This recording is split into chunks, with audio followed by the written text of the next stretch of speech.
Hey, what's up, guys? It's Colby Cheese with this week's Champion Impressions.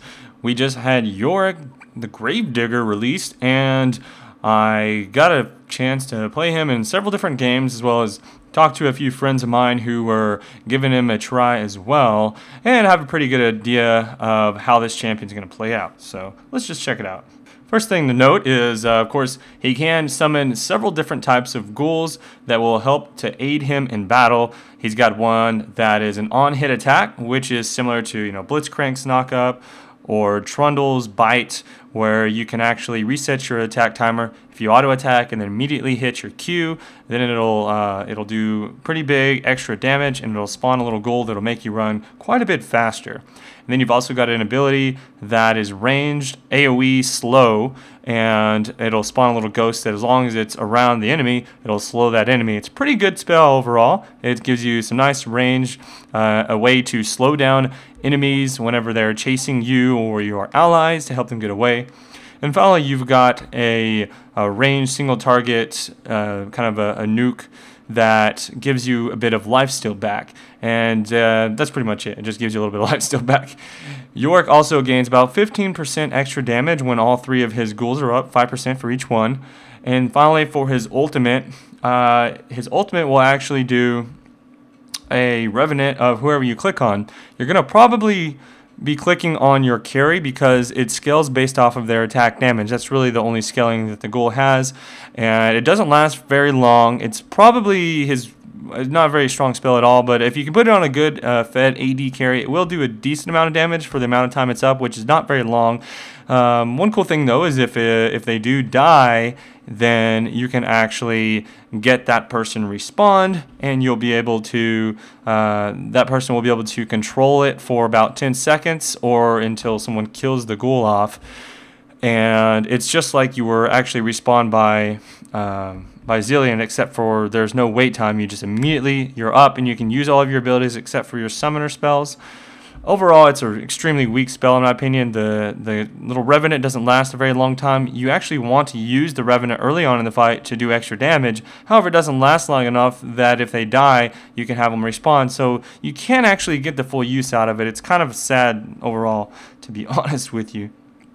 But overall, as my impressions of this champion, he's actually extremely squishy and doesn't do a lot of damage to begin with. And so for a melee champion, that's not good. He's quite weak from what I can tell. Now, in these clips, I built him with the Trinity Force, and that's definitely not the way you want to do it. And my recommendation, I would say build him with either a Frozen Mallet or a Warmogs if you can farm extremely well, and then build into an Atma's Impeller. That's probably going to be the best bet for Yorick.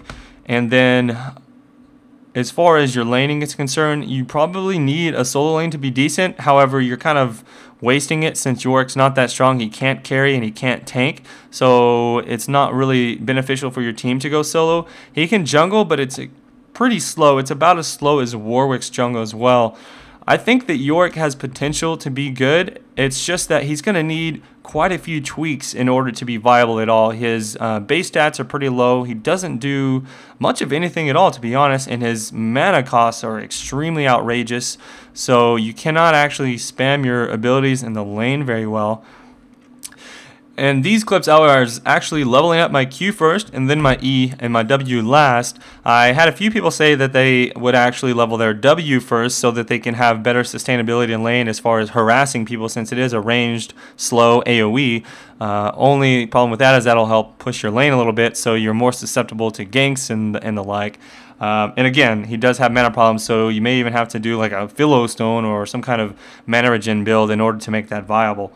Yorick feels pretty weak early game. He actually gets decent mid game, where not a lot of people have all of their bursts yet, and they don't have a lot of resistances. You can do quite a bit of damage at that level in the game, and then after that, he gets extremely terrible late game just because he can't do any damage and he can't tank. So he's pretty much dead weight to the team at that point, other than helping out with slows and initiate from that respect, and a little bit of speed buff on his Q. So he's more like a support in that respect.